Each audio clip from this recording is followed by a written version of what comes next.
الحمد لله رب العالمين الرحمن الرحيم مالك يوم الدين ونشهد أن لا إله إلا الله ونشهد أن سيدنا ومولانا محمدا عبده ورسوله أرسله إلى الناس كافة بشيرا ونذيرا أما بعد فإن خير الحديث كتاب الله وخير الهدي هدي محمد صلى الله عليه وسلم وشر الأمور محدثاتها وكل محدثة بدعة وكل بدعة ضلالة وكل ضلالة في النار.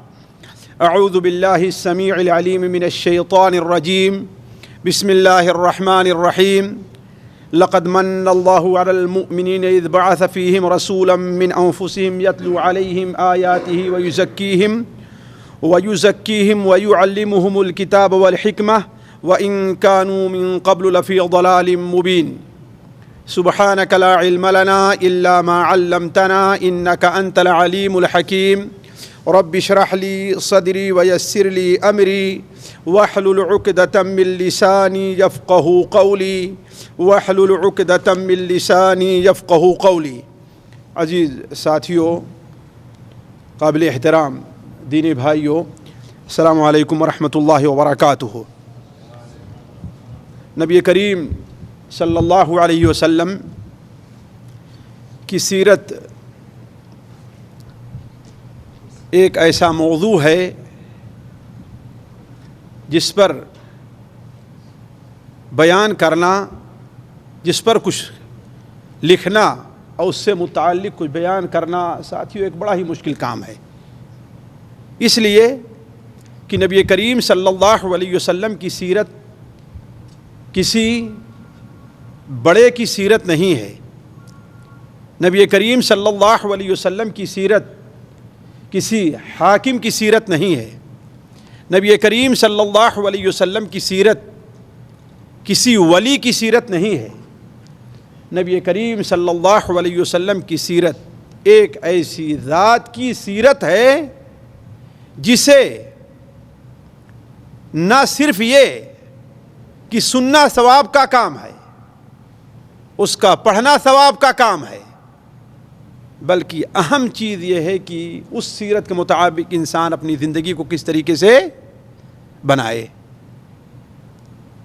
اگر اس نقطے سے الگ ہٹ کر کے آپ صلی اللہ علیہ وسلم کی سیرت بیان کی گئی یا سنی گئی تو سچ پوچھئے کہ آپ صلی اللہ علیہ وسلم کے اوپر ظلم ہوگا، آپ صلی اللہ علیہ وسلم کے ساتھ انصاف نہیں ہوگا اور نہ آپ کا حق ادا کیا جائے گا. آپ صلی اللہ علیہ وسلم کی سیرت کوئی عام سیرت نہیں ہے. آپ صلی اللہ علیہ وسلم کی سیرت انسان اگر سنتا ہے اور پڑھتا ہے تو اس لیے سنے اور پڑھے کہ اسے ہماری ایمانی زندگی کے اندر کیا فائدہ ہو رہا ہے. ہمارے عزیز شیخ عبدالسلام اور محترم شیخ نصیر الدین سلمہم اللہ نے آپ صلی اللہ علیہ وسلم کی سیرت سے متعلق ہمیں کیا دروس، کیا سبق، کیا عبرتیں ملتی ہیں اس طرف اشارہ کیا ہے. لیکن دو ایک چیزیں بڑی اہم ہیں، مقدمے کے طور پر میں اس کا ذکر کرنا چاہتا ہوں. پہلی چیز یہ کہ نبی کریم صلی اللہ علیہ وسلم کی سیرت خصوصی طور پر اس وقت جس دور سے ہم گزر رہے ہیں، ہر شخص اگر حقیقت ایمان کی سمجھتا ہے تو وہ ایمان کی کمزوری کی شکایت کر رہا ہے کہ اس کا ایمان کمزور ہے. جیسا ایمان اللہ تبارک و تعالیٰ کو مطلوب ہے کہ وہ مومن ہو، وہ ایمان ہمارے اور آپ کے یہاں بلکہ بہت سے لوگوں سے مفقود نظر آ رہا ہے. سیرت نبوی کے پڑھنے اور سننے کا سب سے بڑا فائدہ ایک یہ ہوگا ساتھیوں کہ آپ صلی اللہ علیہ وسلم کی سیرت پڑھنے سے، سننے سے ایمان کو تازگی ملتی ہے، ایمان کو تقویت حاصل ہوتی ہے، ایمان کو بڑھوتری ملتی ہے، ایمان کے اندر اضافہ ہوتا ہے. جب ایک مومن بندہ نبی کریم صلی اللہ علیہ وسلم کی سیرت پر غور کرے گا اسے سنے گا، آپ کی زندگی، آپ کے معجزات، آپ صلی اللہ علیہ وسلم کے کارنامے کو جب دیکھے گا تو اسے ایمانی لحاظ سے ایک لذت محسوس ہوگی۔ اسی لیے آپ غور کریں کہ بہت سے لوگ، وقت نہیں ہے کہ میں اس سلسلے میں بیان کروں، بہت سے لوگ صرف نبی کریم صلی اللہ علیہ وسلم کی سیرت پڑھ کر کے مسلمان ہو گئے، اور تعجب یہ ہے کہ آپ صلی اللہ علیہ وسلم کی مکمل سیرت نہیں، تاریخ میں بہت سے ایسے لوگ ملیں گے جنہوں نے نبی کریم صلی اللہ علیہ وسلم کی سیرت کا ایک پہلو، صرف ایک پہلو پر غور کر کے اسلام قبول کر لیا ہے۔ تو ایمان، آپ کی سیرت کا سب سے بڑا فائدہ یہ ہے کہ انسان کے ایمان میں کیا ہے؟ تازگی اسے نصیب ہوتی ہے۔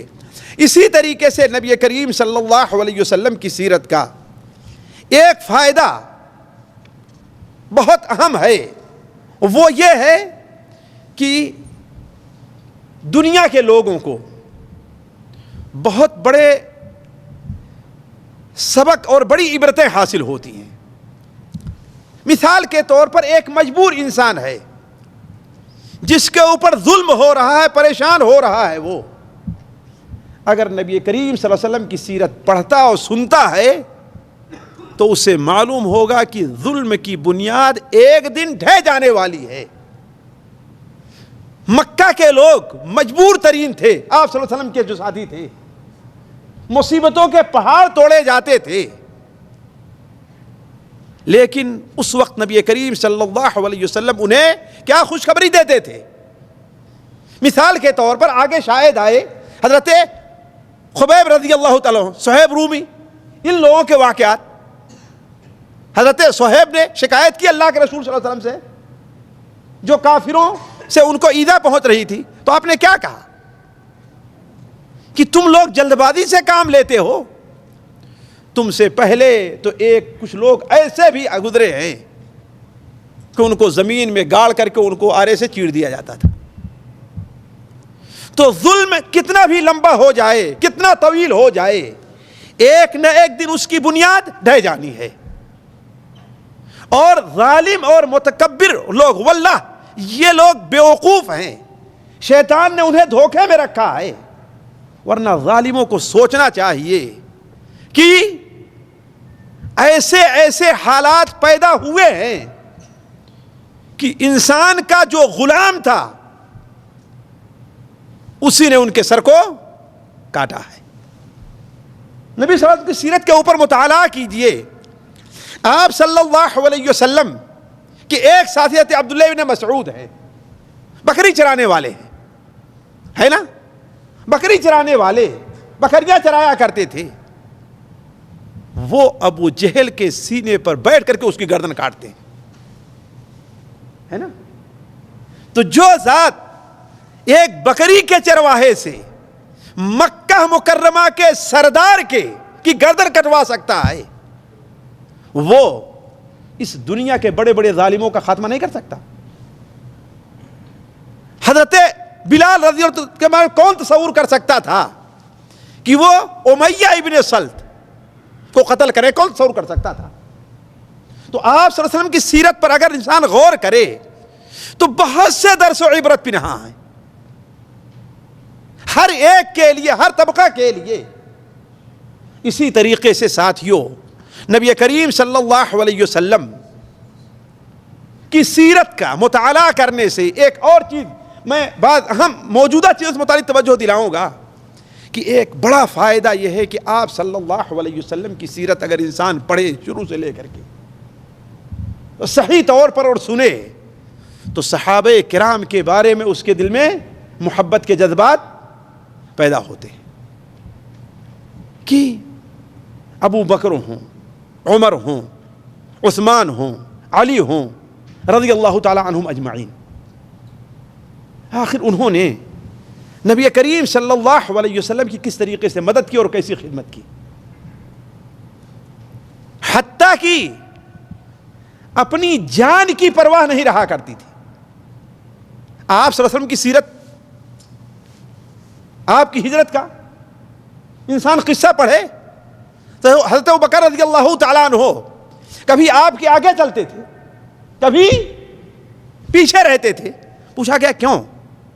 کہا اے اللہ کے رسول صلی اللہ علیہ وسلم، جب مجھے یہ خطرہ ہوتا ہے کہیں دشمن آگے نہ بیٹھا ہو تو میں آگے بڑھ جاتا ہوں آپ کے، اور جب یہ خطرہ آتا ہے کہ پیچھے سے آپ پر کوئی حملہ نہ کر دے تو آپ کے پیچھے آ جاتا ہوں. تو جو ذات آپ صلی اللہ علیہ وسلم کی اس قدر خدمت کر رہی ہو، اس کے بارے ہمارے دل میں کے اندر محبت کی جذبہ ابھرے گا کہ نہیں ابھرے گا؟ اس کے برخلاف وہ بدبخت لوگ، منحوس اور سعادت و نیک بختی سے محروم لوگ، جو ان لوگوں کہ اس وقت مسلمانوں نے کیسے زندگی گزاری ہے اور کس طریقے سے دشمن سے نپٹے ہیں. اور یہ یقین مان لے کہ عزت اگر ہے تو کس میں ہے؟ اسلام میں ہے اور نبی کریم صلی اللہ علیہ وسلم کی پیروی میں ہے. اگر ہم عزت ڈھونڈنا چاہیں آپ سے دور ہٹ کر کے، آپ کی پیروی سے کنارہ کش ہو کر کے، تو اسے کہیں بھی اس شخص کو عزت ملنے والی نہیں ہے. اسی لیے ایک شخص نے بڑی خوب بات کہی کہ دوسری قوموں کے لیے ترقی یہ ہے کہ وہ آگے بڑھتا جائے بڑھتا جائے بڑھتا جائے یہاں تک کہ چاند پر پہنچ جائے، اور ایک مسلمان کے لیے عزت اور ترقی یہ ہے کہ وہ پیچھے ہٹتا جائے ہٹتا جائے ہٹتا جائے یہاں تک کہ صحابہ کرام کی صف میں جا کر کے کھڑا ہو جائے. زمانہ مانگ رہا ہے دعا ترقی کی، زمانہ مانگ رہا ہے دعا ترقی کی، مگر تجھے تیرا عہد کہن ہراس آئے. اسی لیے امام مالک رحمہ اللہ کا بڑا مشہور مقولہ ہے کہ آیا فرمایا کرتے تھے کہ لن يصلح آخر هذه الامت الا بما صلح به اولها. اس امت کے بعد میں آنے والے لوگوں کی اصلاح اور خیر اسی چیز میں ہے جن کاموں میں پہلے لوگوں کی اصلاح اور خیر تھی. تو عرض کرنے کا مقصد یہ ہے ساتھیوں، سیرت نبوی کے پڑھنے اور سننے میں بڑے فوائد ہیں اور اس کی ہماری اور آپ کی زندگی میں بڑی اہمیت ہے. اسی چیز کے پیش نظر یہ درس اور اس کے بعد والے دروس منعقد کیے جا رہے ہیں. اللہ تعالیٰ سے دعا ہے ساتھیوں کہ اللہ تعالیٰ ہمیں حق کہنے، صحیح دلائل کی بنیاد پر نبی کریم صلی اللہ علیہ وسلم کی سیرت کو پیش کرنے اور آپ لوگوں کو اسے غور سے سننے اور ہم سب کو اس کے اوپر عمل کرنے کی توفیق عطا فرمائے. میں یہ کوشش کروں گا کہ نبی کریم صلی اللہ علیہ وسلم کی سیرت سے متعلق جو بات کہی جائے، جو بات بھی پیش کی جائے، اس میں اولاً یہ التزام کیا جائے کہ وہ ثابت ہو. اس لیے کہ آپ صلی اللہ علیہ وسلم کی سیرت کے اندر بہت کچھ اضافہ ہو گیا ہے. دوسری چیز جس بات پر میں توجہ دوں گا اور چاہوں گا کہ آپ بھی غور کریں کہ مثال کے طور پر آج ایک حصہ ہم نے سیرت کا آپ کے سامنے پیش کیا، اس پر ہم اور آپ ذرا یہ غور کریں گے کہ یہ آج کا درس ہم نے سن تو لیا ہے، لیکن آخر ہمیں اس سے کیا سبق ملتا ہے؟ کیا آپ صلی اللہ علیہ وسلم کی سیرت بڑی اچھی لگی، ہمیں واقعات بڑے اچھے لگے، کیا یہ اتنا کافی ہے؟ یا ہمیں اور آپ کو اس سے کچھ درس اور عبرت بھی اپنی زندگی میں لینا چاہیے؟ اللہ تبارک و تعالیٰ کا نام لے کر کے، اللہ تبارک و تعالیٰ کی توفیق کی دعا کرتے ہوئے میں اس سیرت کی ابتدا کرتا ہوں. ساتھیوں، نبی کریم صلی اللہ علیہ وسلم سے متعلق سب سے پہلے ہمیں جس چیز کی معرفت ضروری ہے وہ آپ صلی اللہ علیہ وسلم کا نسب نامہ ہے. آپ کا نسب نامہ ہے. صحیح طور پر اس کی معرفت نہ رکھنے کی وجہ سے ہمارے یہاں بہت سے لوگ بھٹک گئے ہیں. کسی نے یہاں تک کہہ دیا کہ آپ صلی اللہ علیہ وسلم بشر ہیں ہی نہیں. کیوں؟ اس کی وجہ یہ ہے کہ انہوں نے نبی کریم صلی اللہ علیہ وسلم کے نسب نامہ کی جو نسب کی جو حقیقت ہوتی اس کو صحیح طور پر نہیں سمجھا ہے. نبی کریم صلی اللہ علیہ وسلم آپ کا نام جیسا کہ معلوم ہے اور پیدائش کے وقت یا ختنے کے وقت آپ کا نام رکھا گیا وہ محمد ہے۔ آپ صلی اللہ علیہ وسلم کے والد کا نام عبداللہ بن عبد المطلب بن ہاشم بن عبد مناف۔ آپ صلی اللہ علیہ وسلم کا نسب نامہ آپ کی 21ویں پشت تک یعنی عدنان تک صحیح حدیثوں میں وارد ہے، لیکن عدنان سے لے کر یہ تو یقینی ہے کہ عدنان حضرت اسماعیل کی اولاد سے تھے، عدنان حضرت اسماعیل کی اولاد، اسماعیل حضرت ابراہیم علیہ السلام کے بیٹے تھے، حضرت ابراہیم علیہ السلام حضرت نوح علیہ السلام کی ذریت سے تھے، اور حضرت نوح علیہ السلام حضرت آدم کی نسل سے تھے، اور حضرت آدم کو اللہ تبارک و تعالیٰ نے کس سے پیدا کیا تھا؟ مٹی سے پیدا فرمایا اور اپنے دست مبارک سے پیدا فرمایا۔ حضرت آدم علیہ السلام سب سے پہلے بشر ہیں، اور نبی کریم صلی اللہ علیہ وسلم بھی انہی کی نسل اور ذریت سے ہیں، لہذا آپ کو حضرت آدم علیہ السلام سے الگ کر دینا کہ آدم علیہ السلام کو تو بشر کہنا اور آپ کو بشر نہ کہنا، میں نہیں سمجھتا کہ حقیقت سے اس کا کوئی تعلق ہے۔ تو آپ صلی اللہ علیہ وسلم کا نسب نامہ حضرت عدنان تک بالکل صحیح ثابت ہے۔ اس کے بعد عدنان سے لے کر کے حضرت اسماعیل تک کتنی پشتیں ہیں، کتنے اجداد ہیں، اس کا ثبوت صحیح طور پر نہیں ہے۔ بعض لوگوں نے صرف 6 کا ذکر کیا ہے جو بالکل غلط ہے، اور بعض لوگوں نے 40 تک پہنچایا ہے، بعض لوگوں نے 40 تک پہنچایا ہے، اور ہمارے ہندوستان کے زیادہ تر سیرت نگار، خاص طور پر علامہ منصور پوری رحمہ اللہ، علامہ شبلی نعمانی رحمہ اللہ، اور استاد محترم صفی الرحمن مبارک پوری رحمہ اللہ، یہ لوگ اسی کو راجح قرار دیتے ہیں کہ عدنان اور حضرت اسماعیل علیہ السلام درمیان کتنے لوگ تھے؟ 40 تھے۔ گویا نبی کریم صلی اللہ علیہ وسلم اور حضرت اسماعیل تک کل کتنے ہوئے؟ 61 ہاں جی نہیں 61 پشتیں گویا کی ہوتی ہیں، لیکن ہمیں جہاں تک درکار ہے یہاں پر کہ نبی کریم صلی اللہ علیہ وسلم حضرت اسماعیل کی اولاد سے تھے، اور حضرت اسماعیل میں کنانہ کی اولاد سے تھے، اور کنانہ میں قریش کی اولاد سے تھے، قریش میں بنو ہاشم سے تھے، اور بنو ہاشم میں سب سے افضل کون تھے؟ نبی کریم صلی اللہ علیہ وسلم تھے، اور یہ دنیا کا سب سے افضل اور سب سے اللہ تعالیٰ کے نزدیک محبوب نسب نامہ یہی خاندان یہی ہے۔ نبی کریم صلی اللہ علیہ وسلم کو اللہ تعالیٰ نے ساتھیوں 6 خوبیاں ایسی دی ہیں جو کسی اور نبی کو حاصل نہیں ہوئیں، ذرا غور کریں۔ پہلی چیز، آپ تمام مخلوقات میں سب سے افضل۔ دوسری چیز، آپ کا زمانہ تمام زمانوں میں سب سے افضل۔ تیسری چیز، آپ کا خاندان سب سے افضل۔ چوتھی چیز، آپ کا دین سب سے افضل۔ پانچویں چیز، آپ کی امت سب سے افضل ہے نا؟ اور چھٹی چیز، جی چھٹی چیز، آپ کے ساتھی سب سے افضل ہے کہ نہیں؟ اس لیے کہ انبیاء کے بعد سب سے اونچا مقام کس کا ہے؟ صحابہ کرام، اور میں حضرت ابوبکر صدیق رضی اللہ تعالی عنہ کا ہے۔ تو 6 چیز ہمارے نبی صلی اللہ علیہ وسلم کو جو ملی ہے وہ کسی کو نہیں ملی۔ اب دیکھیں کون یاد رکھتا ہے۔ پہلی چیز، جی نہیں تو دوسرے نبیوں کو ملا رہا ہو، چلیے ٹھیک ہے۔ آپ تمام مخلوقات میں سب سے افضل، آپ کا زمانہ سب سے افضل، آپ کا خاندان سب سے افضل، آپ کا دین سب سے افضل، آپ کی امت سب سے افضل، اور آپ کے ساتھی سب سے افضل، اور آپ کا شہر سب سے افضل۔ چلے 7 چیزیں ہو گئی۔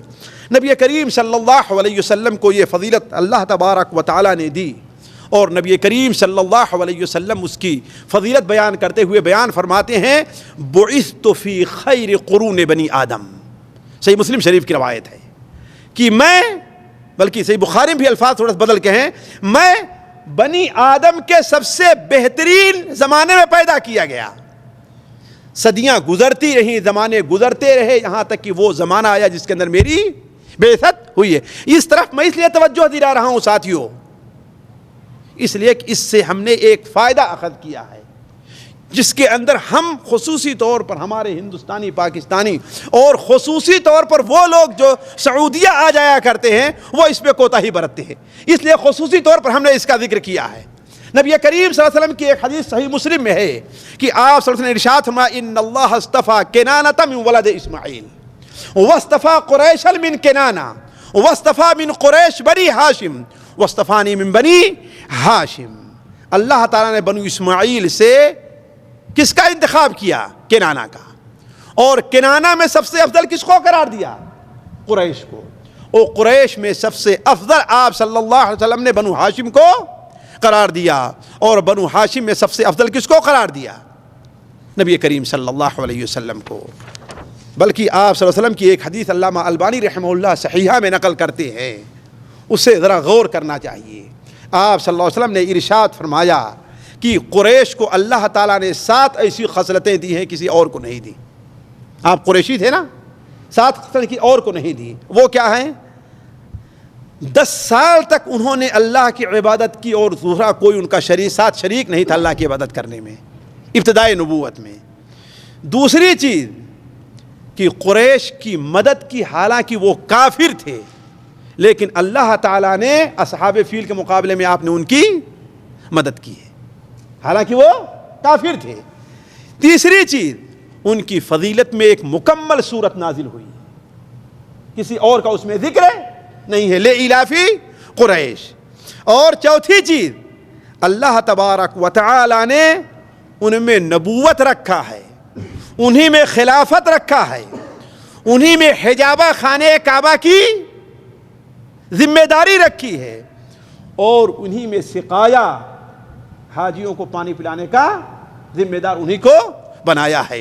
تو آپ صلی اللہ علیہ وسلم نے ارشاد فرمایا کہ اللہ تعالیٰ نے قریش کو یہ فضیلت دی ہے. اور ایک بہت بڑی فضیلت جو نبی صلی اللہ علیہ وسلم کو حاصل ہے، کسی اور کے بارے میں دعوے سے نہیں کہی جا سکتی بات، وہ کیا ہے کہ آپ صلی اللہ علیہ وسلم نے ارشاد فرمایا کہ حضرت آدم علیہ السلام سے لے کر کے یا مجھ سے لے کر حضرت آدم علیہ السلام تک جو میرے خاندان کا سلسلہ ہے اس میں کسی نے زنا نہیں کیا ہے،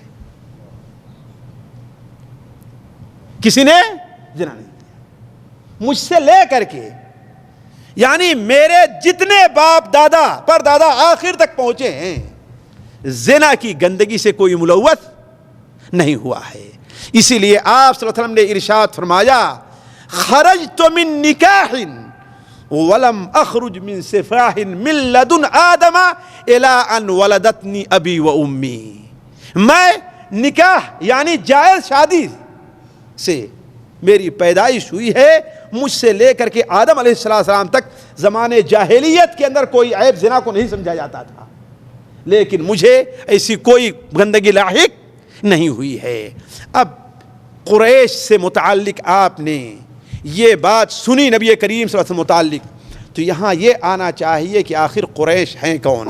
آپ نے سن لیا کہ قریش بنو اسماعیل میں سے ہیں، لیکن حضرت اسماعیل کون ہے؟ حضرت اسماعیل کون ہے؟ حضرت ابراہیم علیہ السلام کی. حضرت ابراہیم علیہ السلام اصل باشندے کہاں کے تھے؟ کہاں کے تھے؟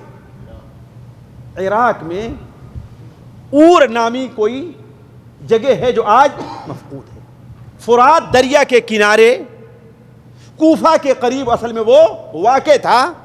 پرانا بابل جسے کہہ لیجیے آپ، پرانا بابل، وہاں کے رہنے والے تھے ابراہیم علیہ السلام. حضرت ابراہیم علیہ السلام کی قوم بلکہ ان کے والد بت کو پوجتے تھے. ستاروں پر ان کا ایمان تھا، ستاروں پر ان کا یقین تھا. حضرت ابراہیم علیہ السلام انہیں دعوت دیتے رہے، توحید کی طرف بلاتے رہے، اللہ کی طرف بلاتے رہے، لیکن ایک ماننے کے لیے تیار نہ ہوا. پوری کوشش کی، صرف ایک بھتیجا اسلام قبول کرتا ہے. وہ کون؟ وہ کون؟ حضرت لوط علیہ السلام حضرت ابراہیم علیہ السلام کے بھتیجے ہیں، اور ان کی بیوی اسلام قبول کرتی ہے. بس ذرا سوچیں ساتھیوں، یہیں سے آپ لوگ یہ سمجھ لیں کہ اگر کوئی آدمی اللہ کے صحیح دین کی طرف بلاتا ہے لیکن اس کی بات نہیں سنتے ہیں تو وہ نہ سننے والوں کی نحوست ہے، کہنے والے کی نحوست اور کمزوری نہیں ہے. حضرت ابراہیم خلیل، یہاں تک حضرت ابراہیم علیہ السلام چڑے گئے، ضد میں آ گئے اور کہا کہ ما هذه التماثيل التي انتم لها عاکفون، آخر ان کی کیا حیثیت اور اہمیت ہے جن کو تم لوگ پوج رہے ہو، جن کے پاس ڈیرا ڈالے ہوئے ہو. تو قوم کے پاس کوئی جواب نہیں تھا اس کے علاوہ کہ وجدنا آباءنا لها عابدین، کہ ہم نے اپنے باپ دادا کو اس کی عبادت کرتے ہوئے پایا ہے. ابراہیم علیہ السلام نے کیا کہا؟ انتم وآباؤکم لقد کنتم انتم وآباؤکم فی ضلال مبین، تم اور تمہارے باپ دادا کھلی گمراہی میں ہو. قوم نے کہا ابراہیم اتنی سخت بات تم کہہ رہے ہو، ام انت من اللاعبین، کہیں تم مذاق تو نہیں کر رہے ہو؟ کہا نہیں، بل ربکم ورب آبائکم الاولین، نہیں، اللہ تبارک و تعالی تمہارے سب کا وہی اکیلے رب ہے. اور جب دیکھا قوم ماننے والی نہیں تو ابراہیم علیہ السلام نے بتوں کو توڑ دیا. اور جب بتوں کو توڑ دیتے، ابراہیم کی سیرت میں آپ کے سامنے ابھی نہیں، صرف سلسلے کے طور پر یہ بات کہہ رہا ہوں کہ قوم اس بات پر اکٹھا ہوئی کہ ابراہیم علیہ السلام کو آگ کے اندر جلا دینا چاہیے. لیکن اللہ تبارک و تعالیٰ کا کرنا یہ کہ وہ آگ جو شہروں کو جلا دینے کے لیے کافی تھی، صرف ایک ابراہیم کو نہیں، شہروں کو، اس آگ میں حضرت ابراہیم علیہ السلام کو ڈالا جاتا ہے. لیکن جلتا کیا حضرت ابراہیم علیہ السلام کے ہاتھ اور پیر کی صرف بیڑیاں اور ہتکڑی جلتی ہے. ابراہیم علیہ السلام تھوڑی دیر میں کیا دیکھتے ہیں کہ اپنے اوپر سے راکھ کو جھاڑتے ہوئے ابراہیم باہر آ جا رہے ہیں. یہ دیکھ کر کے ان کا باپ کہتا ہے نعم الرب ربک یا ابراہیم، اے ابراہیم تیرا رب کتنا اچھا رب ہے، لیکن پھر بھی ایمان نہیں لایا باپ. یہ اقرار کیا کہ تیرا رب کتنا اچھا رب ہے، لیکن پھر بھی ایمان. تو ابراہیم علیہ السلام نے کہا اس کا مطلب ہے کہ اب اس شہر میں رہنا ہمارے لیے مناسب نہیں ہے. چنانچہ وہاں سے چلے اور آج حدود سوریہ اور ترکیہ پہ ایک جگہ حران واقع ہے، وہاں پر آئے. وہاں سے ہجرت کر کے کہاں آ گئے؟ فلسطین. 3 آدمی ہجرت کر رہے تھے. وہ کون؟ حضرت ابراہیم، حضرت لوط اور حضرت سارہ. آپ صلی اللہ علیہ وسلم، حضرت آپ علیہ السلام نے فلسطین میں اپنا ڈیرا ڈالا اور وہیں ڈیرا ڈال کر کے مشرق اور مغرب دین دعوت کرنے نکل گئے، یہاں تک کہ مصر پہنچے. مصر کا حاکم فرعون جس کا لقب تھا، اس کے پاس جاتے ہیں تو اس نے دور ہی سے دیکھا تو حضرت ابراہیم علیہ السلام کی بیوی جو بڑی خوبصورت تھی ان کے اوپر ہاتھ ڈالنا چاہا، لیکن اللہ تبارک و تعالیٰ نے انہیں بچا لیا. قصہ لمبا ہے، آپ لوگوں نے سنا ہوگا. اور اتنا متاثر ہوا کہ حضرت ہاجر جو اس کی بیٹی یا بعض روایات میں ہے اس کی لونڈی اس طریقے سے تھی کہ اس حاکم نے عین شمس کے حاکم کے اوپر حملہ کر کے اس کی بیٹی کو اپنے پاس لایا تھا. گویا ایک بادشاہ کی بیٹی حضرت ہاجر تھی، ان کو حضرت ابراہیم کی خدمت، حضرت سارہ کی خدمت کے لیے دے دیا. حضرت ابراہیم کی عمر اس وقت ساتھیوں 70 سے اوپر تھی، 80 کے قریب پہنچ رہی تھی، اور ابھی تک کوئی اولاد نہیں تھی. کوئی اولاد. یہیں پر ساتھیوں رک کر کے یہ دیکھنا چاہیے کہ جابر کون ہے اور مجبور کون ہے. آدمی کتنا بڑا ہو جائے، کتنا عظیم ہو جائے، لیکن اللہ کے فیصلے کے سامنے کیا ہے؟ وہ مجبور ہے، اس کا کوئی بس نہیں چلتا. حضرت ابراہیم علیہ السلام گئے تھے دعوت دینے کے لیے. حضرت سارہ پر اس نے ہاتھ ڈالنا چاہا، لیکن حضرت سارہ کس کو؟ اب ہاجر کو اپنے ساتھ میں لے کر کے آتی ہیں. حضرت ہاجر آئیں تو حضرت سارہ نے کہا اب مجھ سے تو اولاد ہونے کی امید نہیں، اس لیے کہ میں بوڑھی ہو گئی ہوں، لہذا اس لونڈی کو میں آپ کو ہبہ کر دیتی ہوں. آپ شاید اللہ تعالیٰ اس سے آپ کو کوئی اولاد دے دے. تو انہی کے بطن سے حضرت اسماعیل کی پیدائش ہوئی تھی. حضرت اسماعیل کی پیدائش پر حضرت سارہ اس وقت راضی تو تھیں, لیکن اب دیکھی کہ میری سوکن کی گود ہری ہو گئی ہے اور میری گود ابھی سوکھی ہے, لہذا وہاں پر حسد پیدا ہو گیا. اور حسد نے یہ شکل اختیار کر لیا کہ قسم کھا لیا کہ ہاجر کے 3 عضو کو ضرور میں کاٹوں گی. یہ قسم کھا لیا, یعنی اس قدر عداوت بڑھ گئی دونوں میں. حضرت ابراہیم علیہ السلام نے سوچا کہ اب جو ہے دونوں کا ایک ساتھ رہنا مشکل ہے, لہذا چھپکے سے نکالا. حضرت سارہ کو بتایا بھی نہیں, بلکہ حضرت ہاجر سے کہا کہ اپنا جو دامن ہے نا اس کو نیچے لٹکا لو, تاکہ جس راستے سے جاؤ تمہارے آثار پیر کے مٹتے جائیں. اور انہیں لے کر کے نکلے. ساتھیوں, واللہ میں اس واقعے کے اوپر غور کر رہا تھا, گھنٹوں نیند نہیں آئی کہ آخر یہ کیا دل تھا. پتھر تھا سینے میں, یا کہ سینے میں اور کچھ چیز موجود تھی. 10 کلومیٹر نہیں, 50 کلومیٹر نہیں, 1000 کلومیٹر دور لے کر کے آتے ہیں. کہاں لے کر آتے ہیں؟ مکہ مکرمہ. مکہ مکرمہ میں نہ وہاں پر کوئی رہنے والا تھا, نہ وہاں پر پانی تھا, نہ وہاں پر کھانا تھا. وہاں پر لے کر کے آئے حضرت ابراہیم علیہ السلام. کس کو؟ ایک دودھ پیتے بچے کو اور اس کی والدہ, اور صفا پہاڑی کے دامن میں لا کر کے وہیں پر ٹھہرا دیا. ساتھیوں, بسا اوقات بعض چیزوں پر انسان کو افسوس ہوتا ہے. میں اس جگہ کی نشانی دہی اب بھی کر سکتا ہوں اگر آپ ساتھ رہیں آپ لوگ. تو وہ کون سی جگہ تھی؟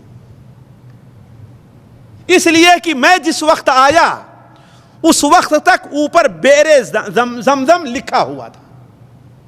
خانے کعبہ کے دروازے سے یا خانے کعبہ سے مشرق جنوب کی جانب میں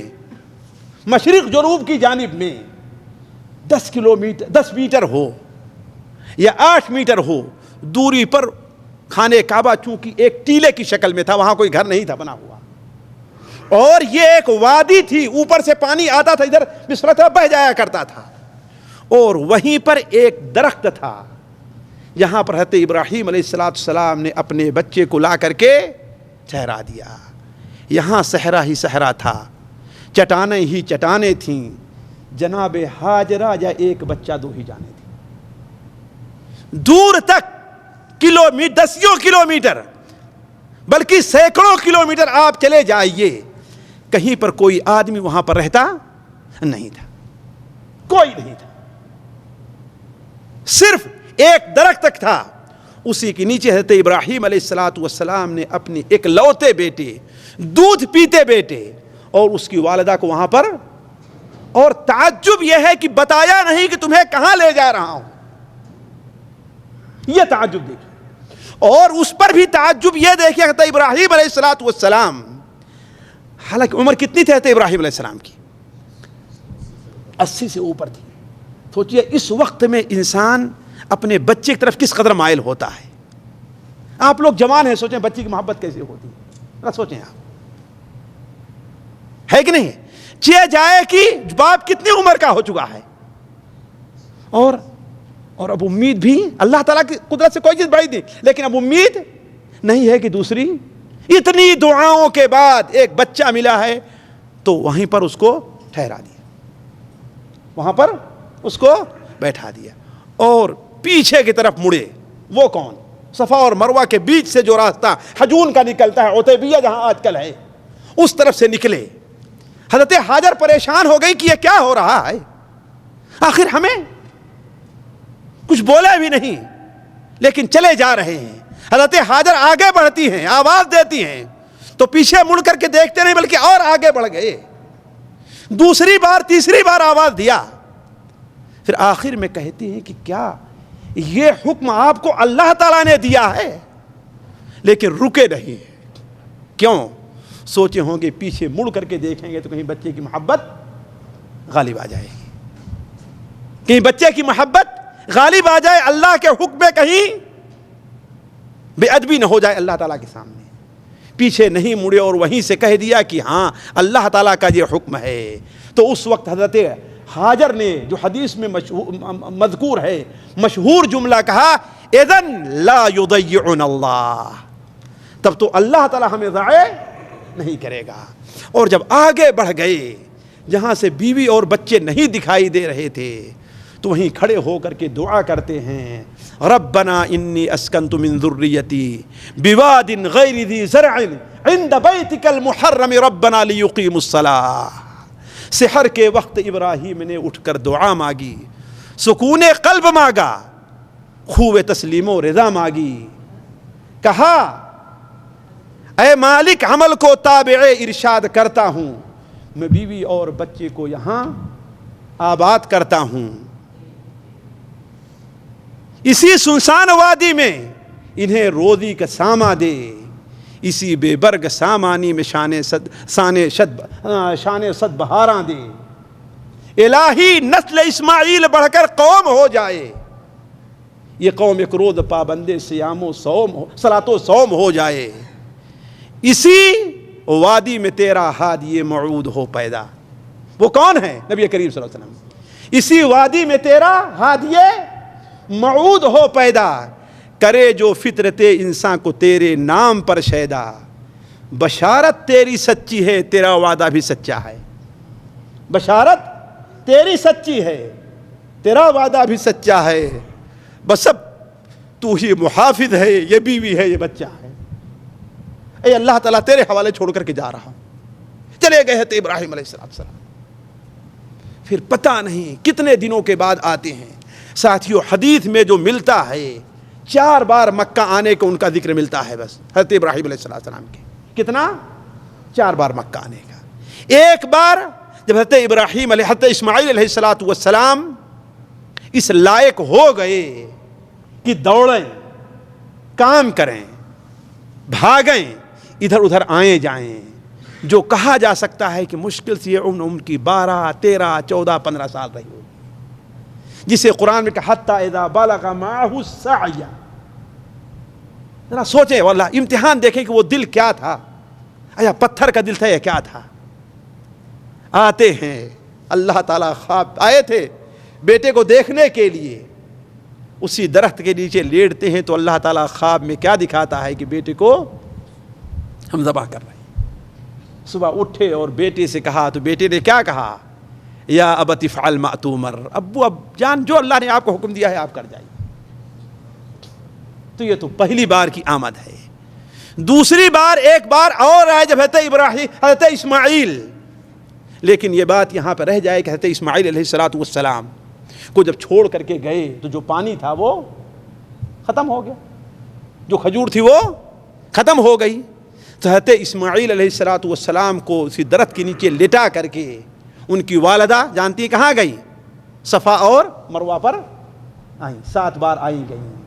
تو 7ویں بار دیکھتی ہیں بچے کی آواز بند ہے، سمجھی کہ بچہ کیا ہے اب ختم ہو گیا. لیکن وہاں سے کان لگاتی ہیں تو کسی بولنے والے کی آواز ہے. کہتی ہیں تم کون ہو؟ ادھر سے جواب دینے والا جواب دیتا ہے تو کون ہے، تو کون ہے؟ کہتی ہیں کہ میں ہاجر نہیں، میں الفاظ تھے ان کے اس ہاجر ام ولد اسماعیل ابراہیم، میں ہاجر ہوں اسماعیل ابراہیم علیہ السلام کے بیٹے کی ماں ہوں. تو فرشتہ نے کہا کہ یہاں پر تمہیں کس کے حوالے کر کے گئے ہیں؟ حضرت جبرائیل تھے. تو کہا اللہ تعالیٰ کے حوالے. تو فرشتے نے کہا اگر اللہ کے حوالے کر کے گئے ہیں تو اللہ تعالیٰ ضائع نہیں کرے گا. اسی وقت حضرت جبرائیل نے اپنا پیر مارا تھا.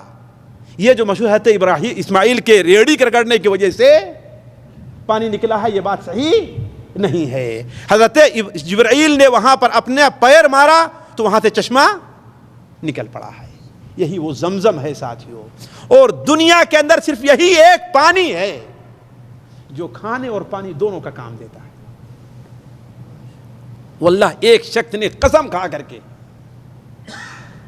اس وقت کے ایک سے قسم کھا کر کے کہا کہ 5 دن تک میں مستقل خانے کعبہ میں صرف زمزم کا پانی پی کر کے رہا ہوں، اور کہا واللہ مجھے اور کچھ کھانے کی ضرورت محسوس نہیں۔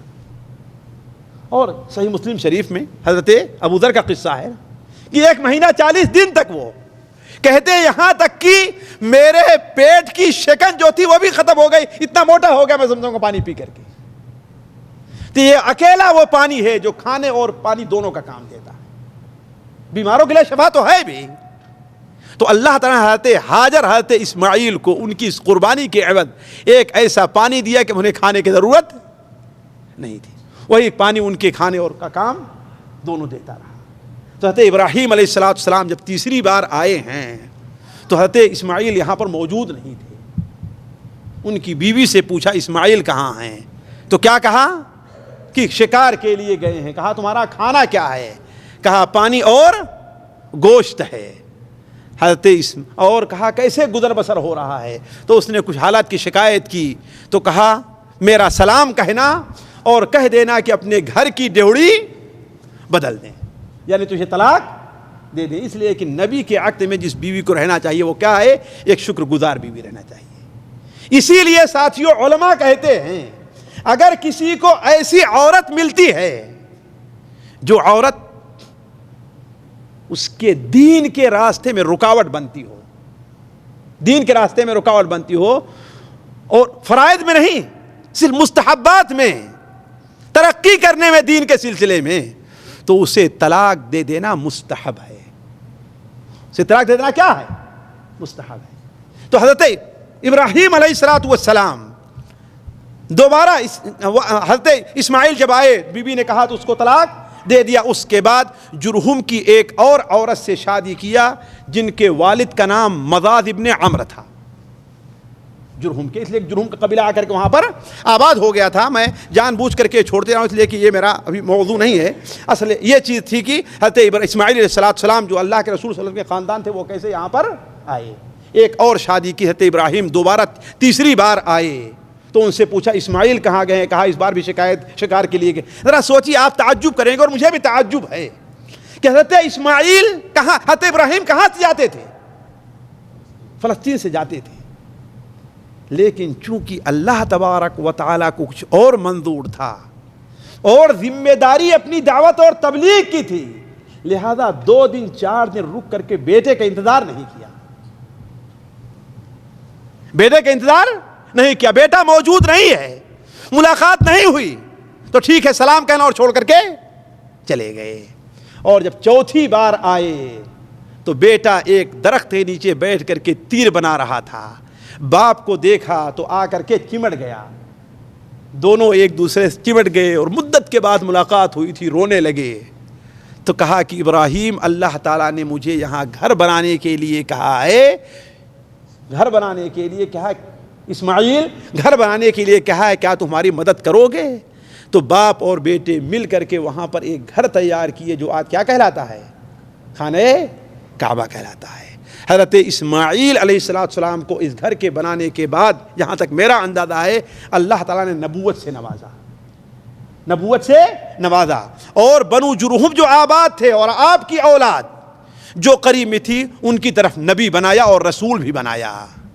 وَاذْكُرْ فِي الْكِتَابِ إِسْمَاعِيلَ إِنَّهُ كَانَ صِدِّيقًا وَاذْكُرْ فِي الْكِتَابِ إِسْمَاعِيلَ إِنَّهُ كَانَ صَادِقَ الْوَعْدِ وَكَانَ رَسُولًا نَبِيًّا۔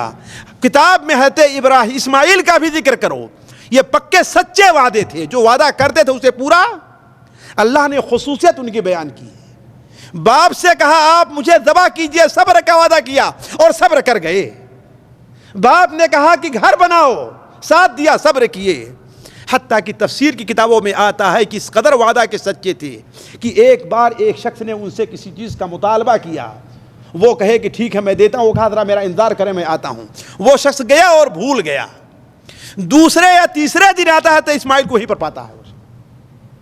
انہو کان صادق الوعد وکان رسولا نبیا، رسول بنایا۔ حضرت اسماعیل علیہ السلام اس گھر کے متولی ٹھہرے۔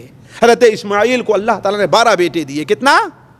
جس میں بڑے نابد تھے یا قیدار تھے، ان دونوں میں کوئی ایک بڑا تھا۔ اللہ کے رسول صلی اللہ علیہ وسلم قیدار کی اولاد سے تھے. حضرت اسماعیل کی عمر تقریباً 135 سال یا اس کے لگ بھگ تھی جب ان کا انتقال ہوا. تو ان کے دونوں بیٹے یکے بعد دیگرے اس گھر کے متولی بنے ہیں. ان کے انتقال کے بعد ان کے نانا مضاد ابن عمرو اس گھر کے متولی ہوئے. اب اس طریقے سے اس گھر کی ذمہ داری بنو اسماعیل سے نکل کر کے کہاں چلی گئی؟ جرہم میں چلی گئی، اور تقریباً 2 سال تک رہی ہے. حالات جب گزرتے گئے، اصل مرکز سے دوری ہوتی گئی، تو بنو جرہم نے حاجیوں پر ظلم کرنا شروع کیا، ظلم کرنا شروع کیا، اور بنو اسماعیل کا اس میں کوئی حصہ نہیں دیا. لہذا بنو اسماعیل کی ایک قبیلے بکر ابن وائل یا بکر ابن عدنان نے خزاعہ کے ایک قبیلے کے ساتھ مل کر کے بنو جرہم کے اوپر حملہ کیا اور انہیں یہاں سے نکال بھگایا. اب وہ لوگ بنو جرہم کے جب جانے لگے تو انہوں نے کہا کہ اب کیا کرنا چاہیے؟ ظاہر بات یہاں سے جا رہے ہیں تو کچھ کر کے جانا چاہیے.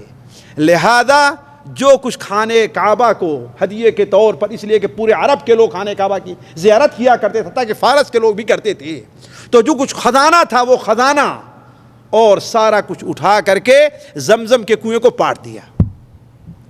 زمزم کے کنویں کو پاٹ کر کے چلے گئے. اب خزاعہ جب اس شہر کے اس گھر کے جب والی بنے ہیں تو خزاعہ یہ کوئی اچھے متولی ثابت نہیں ہوئے. انہی کے زمانے میں مکہ مکرمہ کے اندر شرک پھیلا. اس سے پہلے مکہ مکرمہ کے اندر شرک نہیں تھا، کمزوریاں تھیں، بدعات تھیں، لیکن شرک نہیں تھا. اور یہ صحرا ان کے ایک بڑے عمرو بن عامر بن نحی الخزاعی کے نام آتا ہے.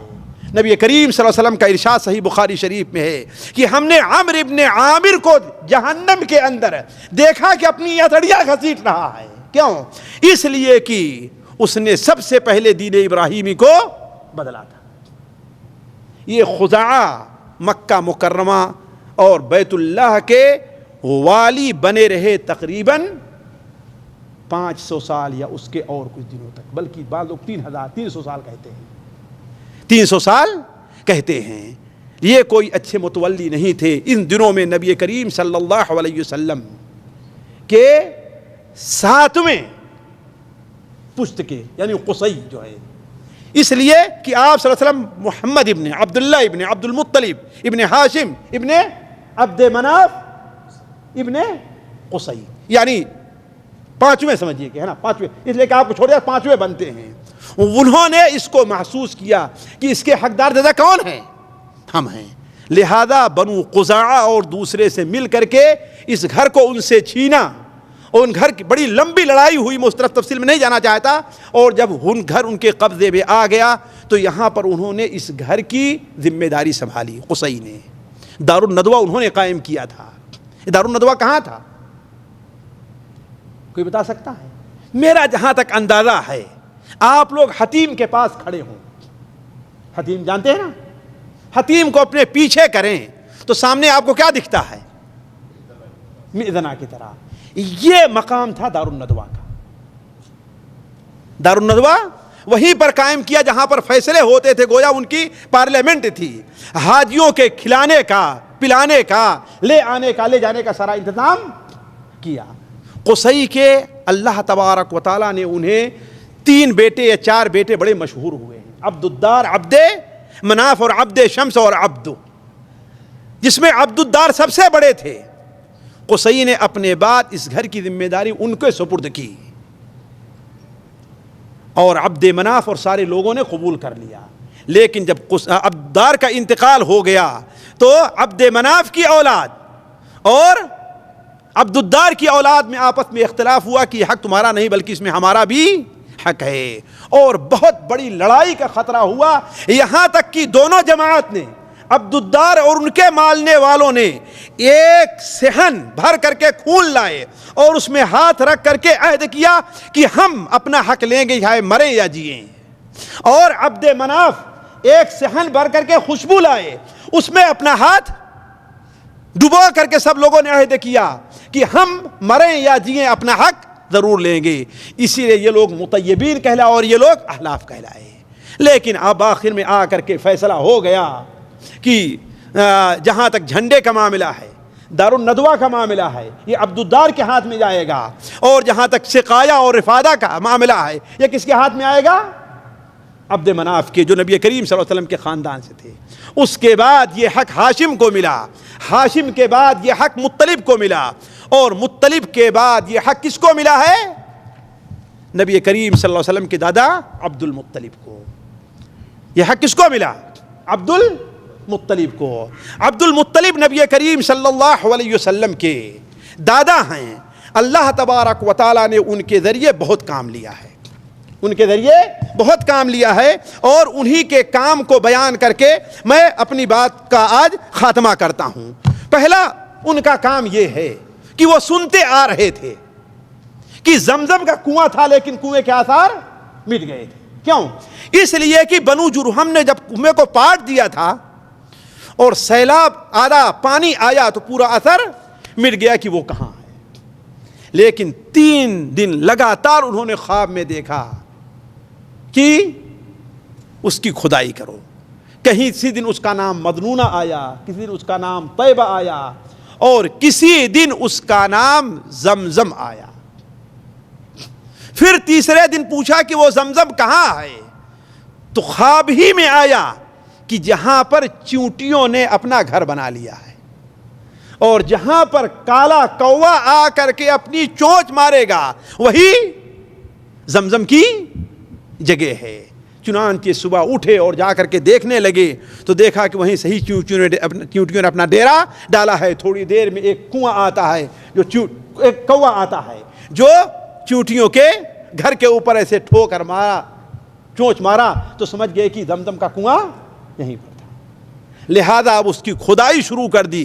تو دوسرے قریش کے لوگوں نے جب دیکھا کہ ارے اس کو تو یہ فضیلت ملے گی کہ اب کنواں اس کے ہم نام سے نکل رہا ہے، لہذا وہ کہنے لگے کہ ہم بھی اس میں شریک ہوں گے، آپ اکیلے نہیں ہو سکتے، اس لیے کہ ہم بھی تو بنو اسماعیل کی اولاد سے ہیں، تم اکیلے تھوڑی ہو، تو یہ فضیلت تمہیں کیوں ملے؟ نتیجہ یہ ہے کہ قریب تھا کہ پورے خاندان کے لوگ آپس میں لڑ پڑتے۔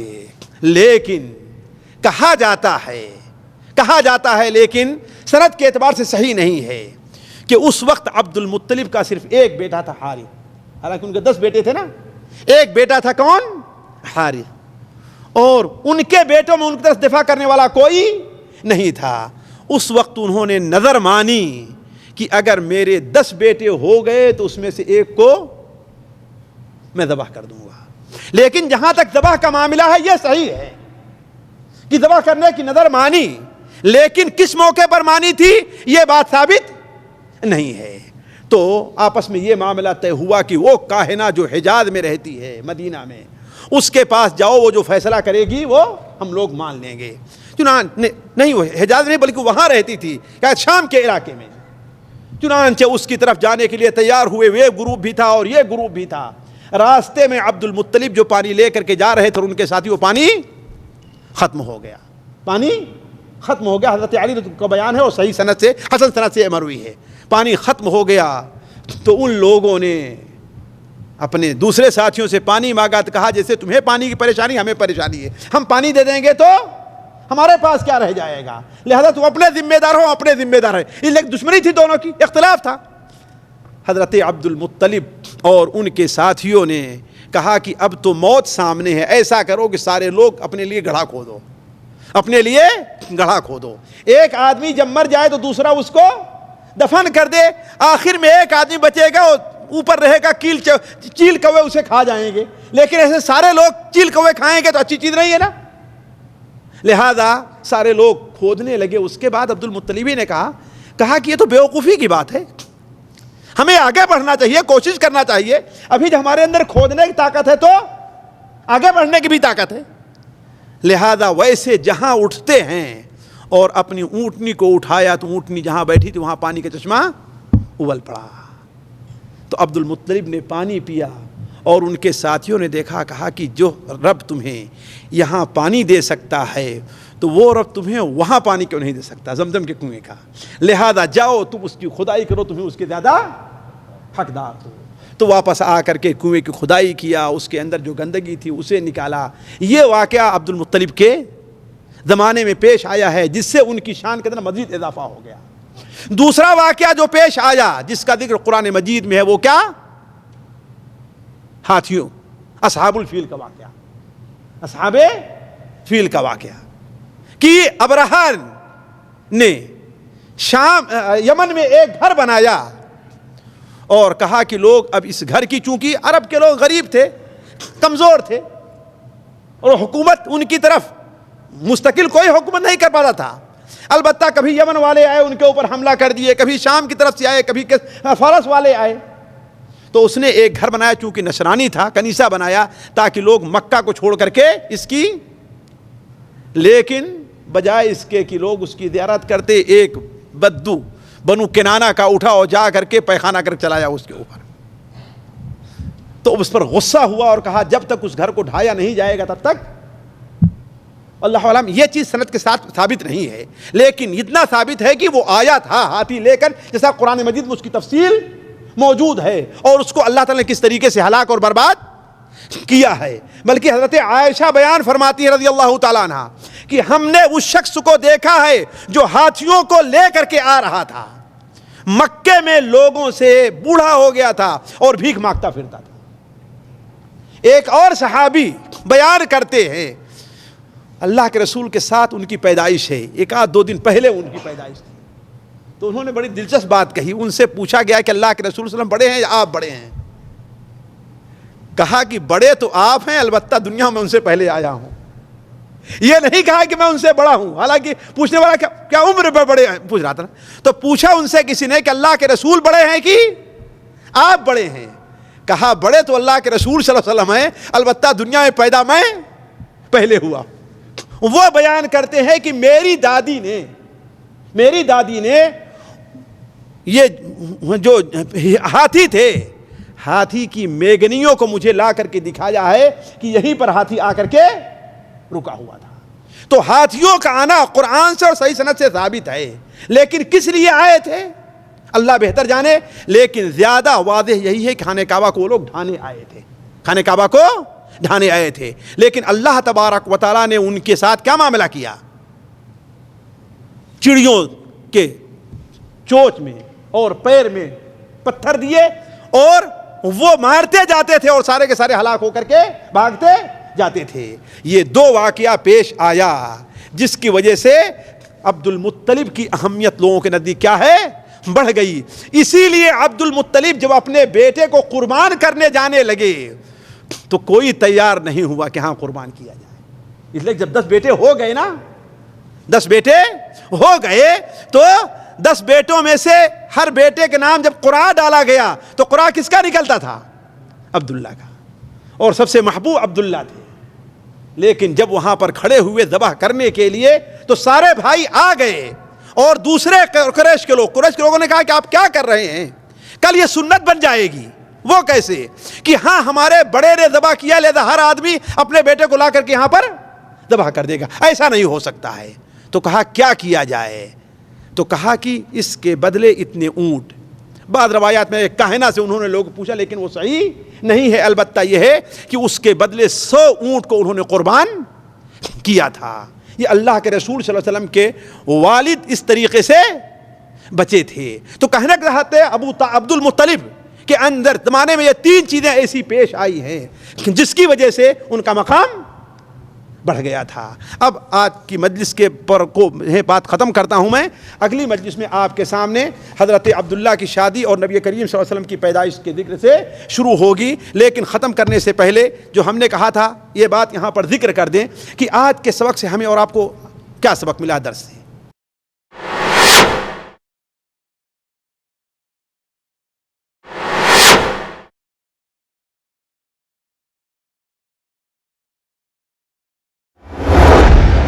ساتھیوں پہلی چیز یہ کہ ہجرت اللہ تعالیٰ کے نیک بندوں کا عمل ہے. ہجرت کا معنی کیا ہے؟ کہ جہاں انسان کو اپنے دین پر عمل کرنے کا موقع نہ ملے وہ دوسرے شہر میں ہجرت کر کے، جیسے حضرت ابراہیم علیہ السلام چلے گئے تھے. اسی لیے ہم لوگ کسی ایسے گاؤں میں رہتے ہیں جس گاؤں کے لوگ برے ہیں، ہمارے بچوں کے بگڑ جانے کا خطرہ ہے. کسی ایسے گھر میں رہتے ہیں جہاں کے لوگ نالائق ہیں، ہمارے بچوں کے بددین ہو جانے خطرہ ہے، تو اس گھر کو چھوڑ کر کے، اس گاؤں کو چھوڑ کر کے اللہ کے لیے نکل جانا چاہیے۔ دوسرا فائدہ، آدمی خواہ کتنا ہی بڑا ہو جائے، بتقاضائے بشریت اس سے غلطی اور بھول چوک ہوتی ہے۔ حضرت سارہ اللہ کی ولیہ تھی، اللہ کی ولیہ تھیں، اور اتنی بڑی ولی تھیں کہ جب فرعون یا مصر کا حاکم ان کے طرف ہاتھ بڑھانا چاہا تو وضو کر کے 2 رکعت نماز کے لیے کھڑی ہوئی ہیں اور اللہ تعالیٰ سے دعا کیا ہے کہ اے اللہ تبارک و تعالی، اگر تو جانتا ہے کہ میں تیرے نبی پر ایمان لائی ہوں، ساتھیو یہ وہ وسیلہ ہے جو جائز ہے، تیرے نبی پر میں ایمان لے آیا ہوں اور اپنی شرمگاہ کی حفاظت ہم نے کی ہے، صرف اپنے شوہر کے لیے، کسی اور کے لیے جائز نہیں سمجھا، اگر میں حق ہوں تو اس ظالم کو ہم سے دور کر دے۔ ظالم پر مرگی طاری ہو گئی، یعنی اتنی بڑی ولیہ تھیں، لیکن اس کے باوجود بھی انہیں حسد پیدا ہوا، اور حسد یہاں تک کہ دشمنی کی شکل اختیار کر گیا۔ اسی لیے نبی صلی اللہ علیہ وسلم فرمان ہے سنن ترمذی کے اندر، کل بنی آدم خطا، ہر انسان سے غلطی ہوتی ہے، وخیر الخطائین التوابون، لیکن بہترین غلطی والے کون ہیں؟ جو توبہ کر لیتے ہیں۔ تو معصوم عن الخطا اللہ تعالیٰ کی ذات ہے یا نبی کریم یا انبیاء علیہم الصلوۃ والسلام کی۔ تیسرا فائدہ، انسان کو حکم الہی کے سامنے اپنا سر خم کر دینا چاہیے، نتیجہ بہتر نکلے گا۔ حضرت حاجر نے کیا کہا تھا؟ آیا اس چیز کا حکم آپ کو اللہ تعالیٰ نے دیا ہے نا؟ تو حضرت ابراہیم نے کیا کہا؟ جی ہاں۔ تو آپ نے کیا فرمایا؟ اذن لا یضیعنا، جب اللہ کا حکم ہے تو اللہ ہمیں ضائع نہیں کرے گا۔ تو کوئی بھی چیز ہے ساتھیو، ہمارے خلاف ہو یا ہمارے فائدے کی ہو، اگر اللہ کے حکم مطابق ہے تو اسے عمل دینا۔ چوتھا فائدہ یہ ہے کہ اللہ تعالیٰ پر توکل اور بھروسہ یہ بڑی اہم چیز ہے، لیکن توکل کا یہ معنی نہیں کہ ہاتھ پہ ہاتھ رکھ کر کے بیٹھ جائے، یہ معنی نہیں ہے۔ حضرت ہاجر نے اللہ پر توکل کیا لیکن بیٹھی رہی ہے، بیٹھی رہی، بلکہ جتنی کوشش ہو سکتی تھی۔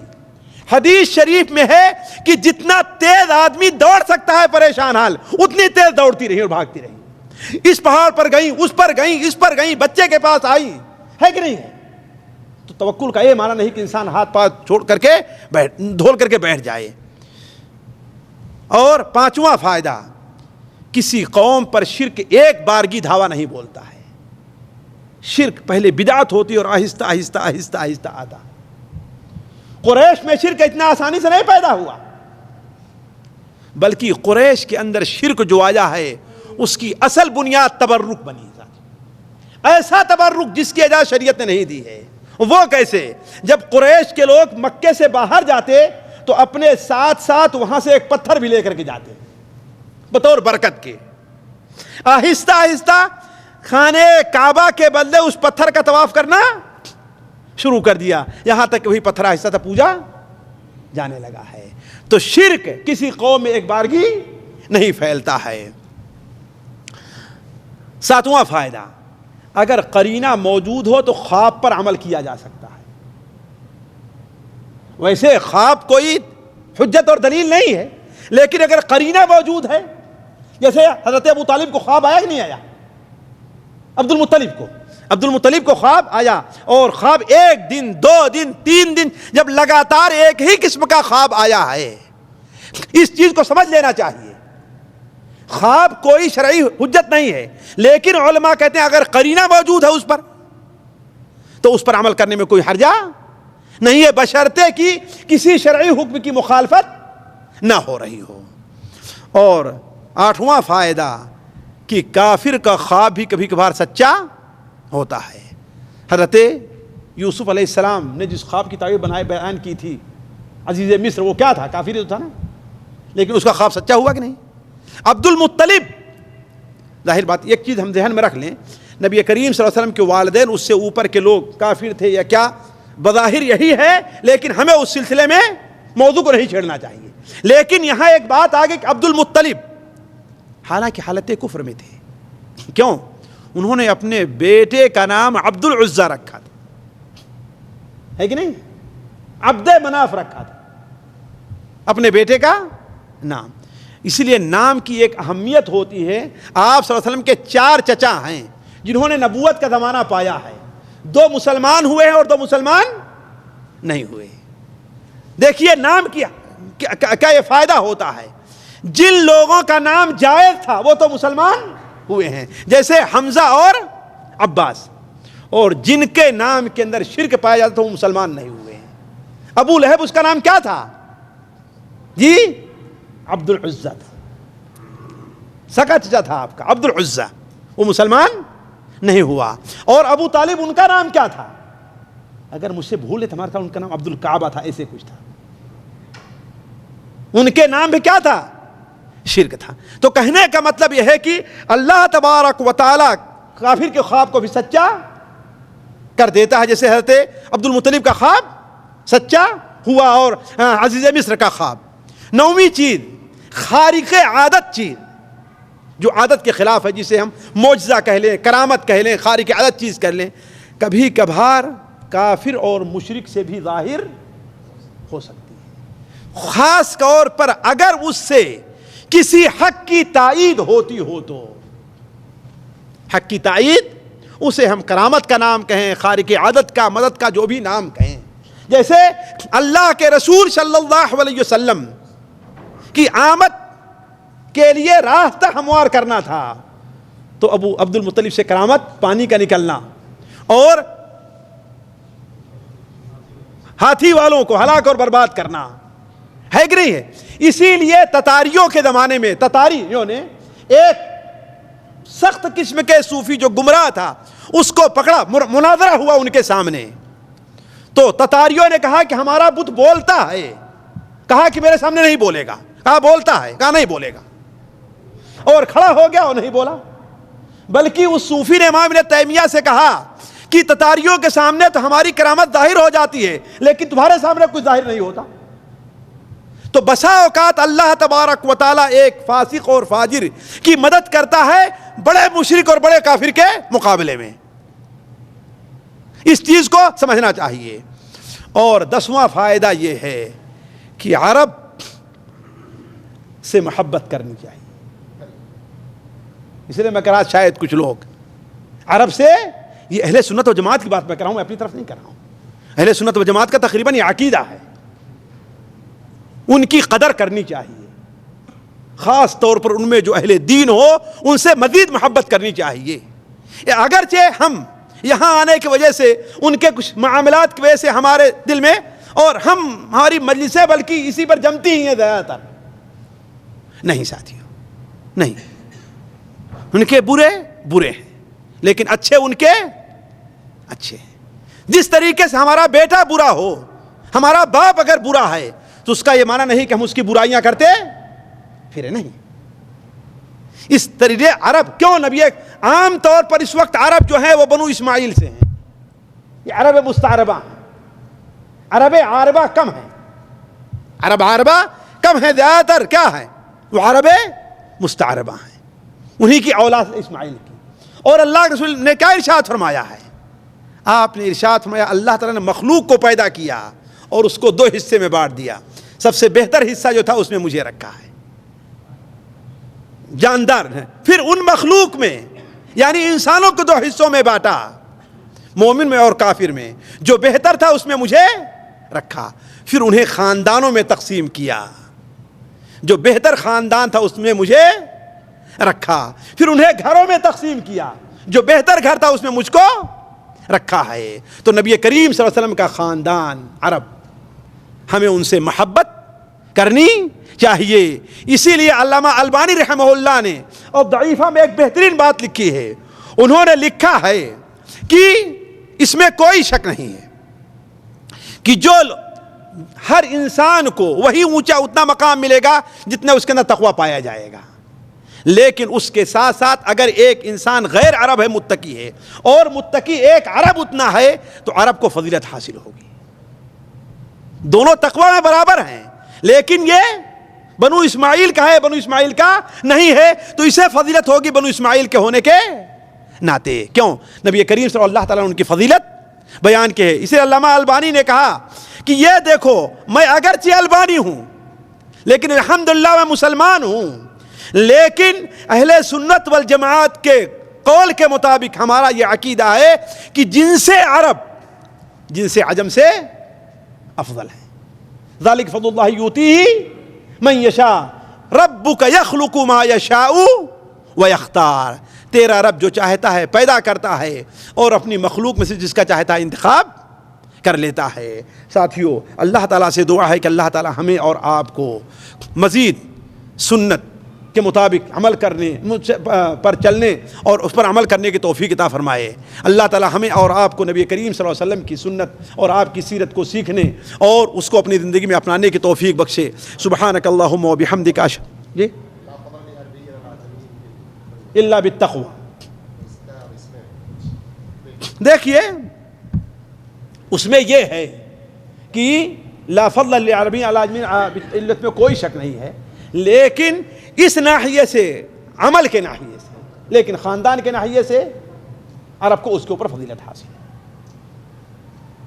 آپ صلی اللہ علیہ وسلم کا خود واضح بیان ہے کہ آنا میں سب سے افضل قبیلہ کون ہے، اس لیے دونوں میں اس طریقے سے تعارض نہیں ہے۔ عمل کے لحاظ سے جو ہے سب کو اونچا مقام ملے گا، لیکن خاندان ہونے کے لحاظ سے ان کو فضیلت حاصل، لیکن من حیث عمل کے لم یسرع رہی نسبہ۔ جی ہاں، یہ چیز اگرچہ بہت سے لوگوں کو عجیب لگے گی، لیکن حقیقت یہ ہے کہ جن سے عرب کو جن سے عجم کے اوپر فضیلت حاصل ہے، لہذا ہمیں جن افراد سے نہیں جو برے ہیں ان کی برائی کی وجہ سے ان سے ہم بغض رکھیں گے، لیکن ان کے عرب ہونے کی وجہ سے ہم ان سے محبت کریں گے۔ اگر آپ اس کو پر غور کر لیں، اپنے والد کو مثال میں لے کر اپنے بیٹے کو، بھائی ہم ان کے عمل کی وجہ سے ہم ان سے نفرت کرتے ہیں، لیکن چونکہ ہمارا بھائی ہے لہذا ہم ان سے اپنے تعلق کو اس طریقے سے انشاءاللہ مسئلے کا حل آسان ہوگا۔